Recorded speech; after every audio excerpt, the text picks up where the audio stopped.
Have you ever felt tired? Not of life, but of carrying everything.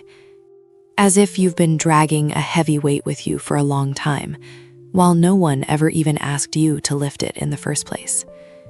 And the worst part is, you get used to it at some point, to the point where you think if you let it go, everything will collapse. But wait a moment. What if the thing you're fighting so hard for was never meant to be held by force? What if that thought that keeps coming back to your mind, that relationship, that decision you keep pressuring yourself about, was never your path in the first place? Sometimes God works very silently. He doesn't take anything away from you by force. He just starts moving people out of your path, closing doors one by one, and you think you are losing something. While maybe you are being saved from something. But here's where it hurts. You called it loss, while maybe its real name is protection. Because some things aren't as good for you as tightly as you're holding on to them. You just don't know it yet. And here's something really important.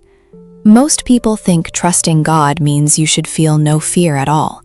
But the truth is, you can still be afraid and still take a step forward. You can still be uncertain and still let go of control.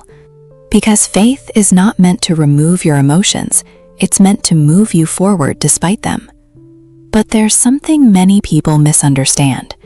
They think letting go is a moment, a decision you make once and it's over. But in reality, letting go is a battle with yourself. Because your mind doesn't let go easily. One moment it says go back. Another moment it says, what if you made a mistake?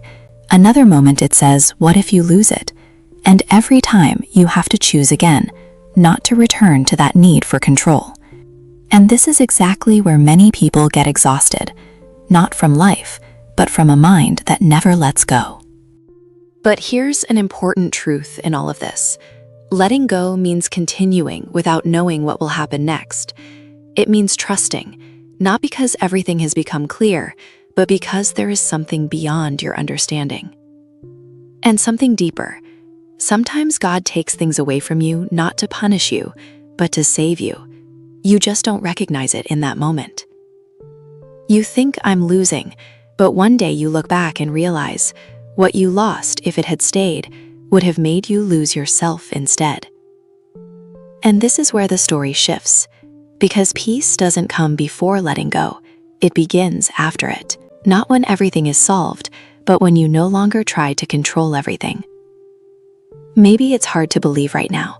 Maybe right now, while you're in the middle of it, you don't even understand what's happening. You just feel something unclear, like something has been emptied, like something has been taken from you, or like you are losing something. But a question, what if it isn't empty at all? What if it's making space? Maybe this silence that is bothering you right now is the very place where you are slowly being changed. Not a superficial change, a deep transformation. So deep that one day you'll look back and say, I was a different person back then. And it's interesting to know, one day you reach a point where you take a deep breath, not from exhaustion, but from understanding. And you say, I used to think I was losing back then, but I was being built. My friend, if you'd like to continue this journey together, subscribe to the channel and turn on the bell, because there's still a lot we have to talk about together.